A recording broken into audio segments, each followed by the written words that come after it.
Hey guys, welcome back to Notes. Just so you know, this is the second time I'm recording this because the first time I forgot to turn my microphone on, so you couldn't hear me. But anyways, taking notes again for the second time, just like school, take notes multiple times in a row. Okay, so you should be getting this on April 8th, I believe. That's what I'm going to put down, so hopefully I'm right. And last couple sections we've had have been kind of hard and very long. So sorry for those videos. They were like 25 minutes long. My bad. But today is really going to be short and easy, I promise. It's just area of circles. So this is section 10.3. This is area of circles and sectors. Okay, and this is our last section actually in circles, and then we'll be moving on. Okay, so I'm going to start with area of a circle. Okay, write it all fancy. The area of a circle, I'm sure you guys know this. What is it? It is pi r squared. And make sure you highlight that, box it in, draw a little rainbow, whatever you need to do to remember it. I'm going to draw some stars and stuff like that.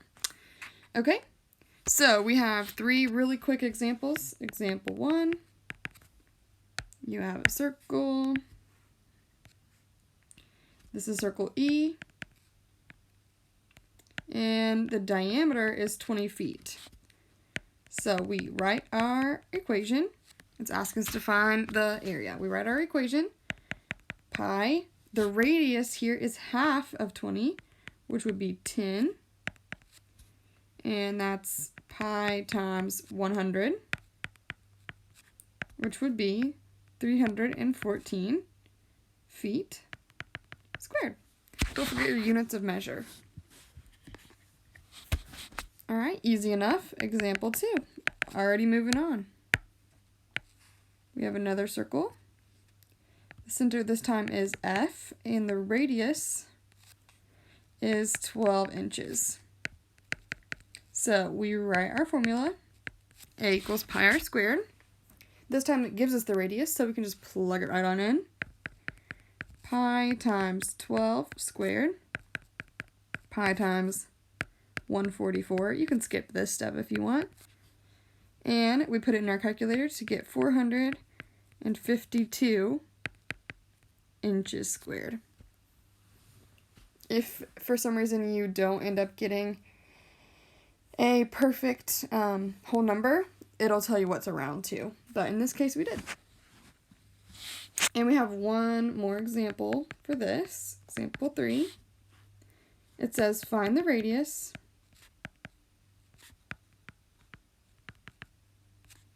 of a circle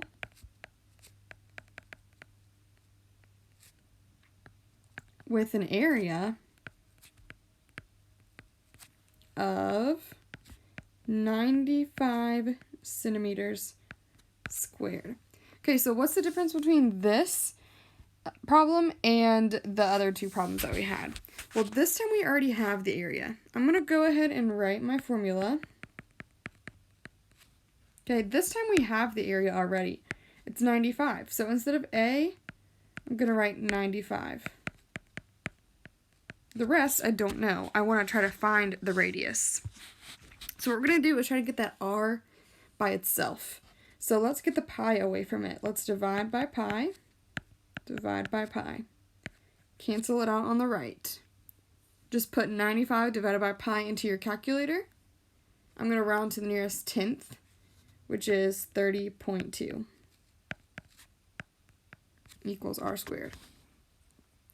Okay, we take the square root of both sides, and our r equals approximately 5.5 centimeters. Okay, this is the radius. So that's what it was asking us to find, but if it was asking us to find the diameter, all we'd have to do here is multiply by 2. And that, ladies and gentlemen, is areas of a circle.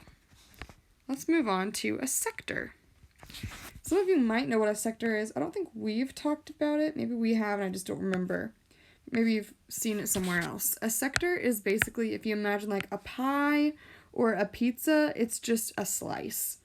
So this is a sector right here. And it can be small, it can be a big slice, it can be a semicircle. It can be anything. It's just a piece of the circle. So, the area of a sector, the formula is A equals x degrees over 360 times pi r squared. And how we get this, I'm sure there's a proof out there somewhere for how to get this, but basically what we're doing here is we're multiplying the entire area of the circle, pi r squared, by x over 360, which if this is x, it just means how much of the circle is that section. So if you have a bigger sector, then your x will be bigger, obviously, and the area will be bigger because you'll have more of the circle. But if we have a small section, then we'll have a smaller area. You can write it spread out like this. That's my favorite way. Or you can kind of write it jammed together. So we'll put pi r squared on the top. And then it's all over 360. Either way is correct. I'll use both ways in this, but it doesn't matter. It's easier to put it in your calculator the bottom way. But it makes more sense in my head the top way. So it really doesn't matter. We have 3 examples with this too. So this is example 4. We have a circle.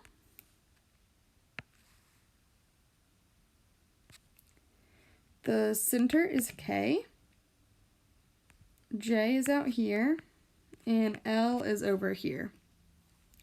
The radius is 4 feet, and the angle is 53 degrees.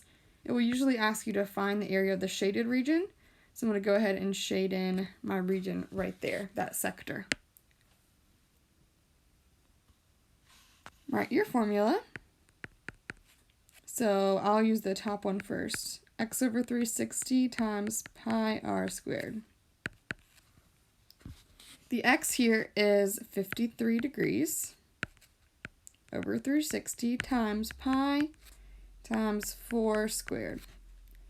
So you can plug this whole thing in your calculator. When you do that, you're going to type 53 times pi times 4 squared times 16, and then over 30 or 360. Jeez, I can't talk.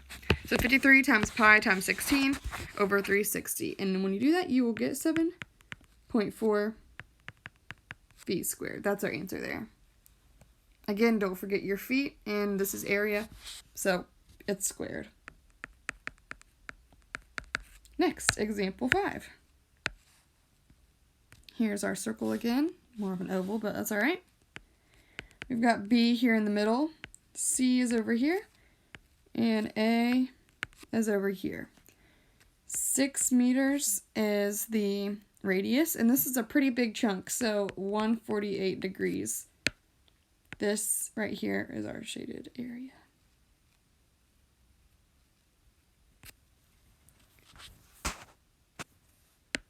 Formula.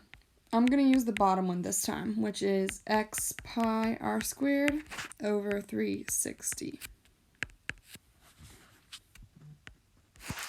X is 148 times pi times 6 squared, which is 36, over 360. Put it in your calculator. We're going to get 46.5 meters squared. Not that bad, right? This isn't terrible. Basically just find the information and plug it in your calculator. And last but not least, we have one more. This one's a little bit different. We have our circle. The center is E. D is over here. And F is right here. 11 inches is the radius. 65 degrees is this sector. But this time, the shaded region is right here. So, how are we going to find this? Well, the easiest way is, let's find the area of the shaded region, or the angle of the shaded region.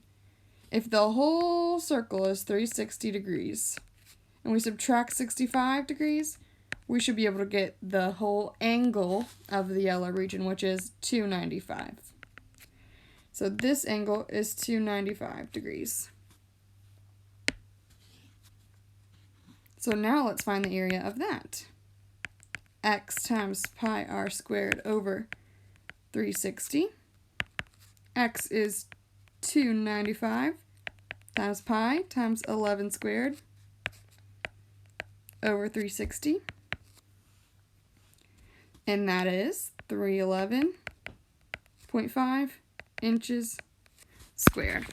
So to recap what I did, I just found the angle of the inside of the shaded part by doing 360 minus 65, and I used that in my formula. Now, because I know Jake is going to ask this, can I find the area of the whole circle, find the area of the little part, and subtract? Yes, you can, but that is a lot longer than just to do it this way. So this is the way I would recommend. If you want to just do pi r squared and do pi times 11 squared and then subtract the little tiny one here, you could. If that's your question, Jake, I'm sure someone's going to ask that.